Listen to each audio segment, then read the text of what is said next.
Even starting this video is complicated. More than 4 scripts were made, which I had to crumple up and throw away because the bad news are still coming. The 3-0 defeat to Manchester City forces us to confront some harsh realities. In addition to the sorrow of dealing with a humiliating and glaring elimination, the players displayed immense immaturity, and not just in the more frivolous sense of the word, but in the sense of not being ready yet. The debate I want to introduce in today's video goes beyond the match itself, as we need to comprehend what transpired with our players. There is no more atmosphere in the team, and we need to question if there ever was. Welcome to the Bayern Guy channel. You will find a lot of Bayern here. A masterpiece. The level of Bayern and City seemed non-existent. Unfortunately, this outcome is a culmination of a series of factors that we will outline and discuss throughout the video. Guardiola's team was superior in all sectors. They were superior in the defensive sector, central sector, and offensive sector. A few times during my 13 years as a Bayern fan, I witnessed the team being so diminished. It didn't look like Bayern against City, looked like City against Queen's Park Rangers. The Bayern of 2014 lived the hell at the Allianz Arena with the counterattacks of Bale,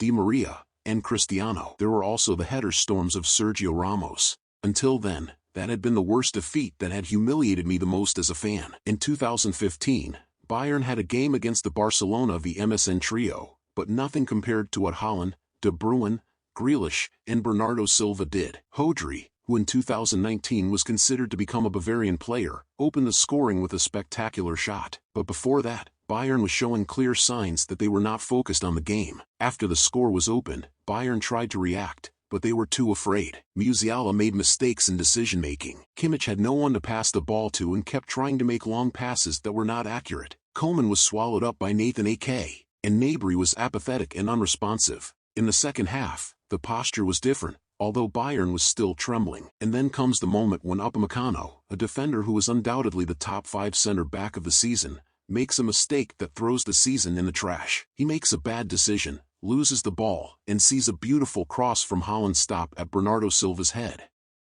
After that, City scored one more goal with the best player of the season. Haaland, who was supposed to be Bayern's number 9, is becoming one of the greatest football characters ever. But something that is rarely talked about and little disseminated is that Bayern Munich did not start losing this game on the field. Bayern's board, Oliver Kahn, Salihamidzic, and Marco Nape made a bold and risky decision with Nagelsmann's dismissal. And this raises the question, what is happening with Bayern as an organization? For this, I like to think that organization in football, in terms of success for the season, is summed up in a modern coach, good infrastructure, good interpersonal relationships, and good human material. This, in my conception, makes a team strong and stable. We had enough modern coaches, including Tuchel, who is one of the least guilty for the defeat, and I can see good things coming from him. We undoubtedly have good infrastructure and human resources. The weak point lies in building relationships. A few days ago, one of the best players in the world made a heavy statement about how he was feeling. Alphonso Davies said he feels lonely in Germany.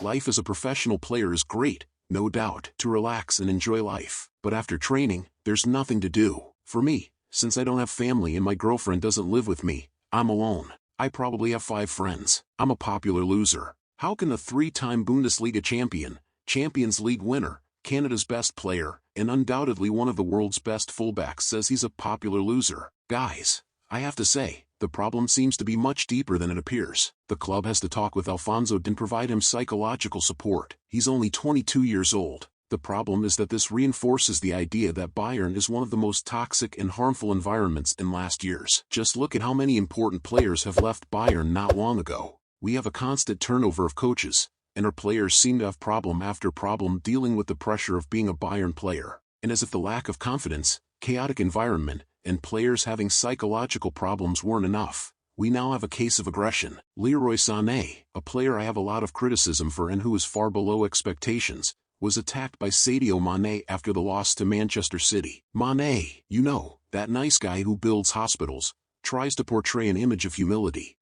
He punched a teammate. I want you to know that, as I'm writing this, I can't believe it. The club punished Mané. Sané asked the club not to terminate Mané's contract, and he apologized and was suspended for 1 game. Mané explained that he was going through a tough time, and there's also a rumor that Sane verbally attacked Maine with racist insults, denied by Salihamidzic. And anyway, another small sample of what a disaster this season has become. The aggression not only puts the physical integrity of the attacked player at risk but also sullies the overall image of the squad. Friends, We need to demand more from the club's organization. I loved all the 22-23 signings, but it's time to realize that being part of a club's board is not just about signing players. Bayern is sick, and it's sinking. I have no hope against Manchester City on Tuesday, and I wouldn't be surprised if Bayern loses the Bundesliga. The problem is very complex because appearances give the impression that everything is fine when, in fact, we are slowly imploding. Do you have any opinions on all this madness that's happening? Comment below, follow me on social media, and we'll talk soon. May the force be with you.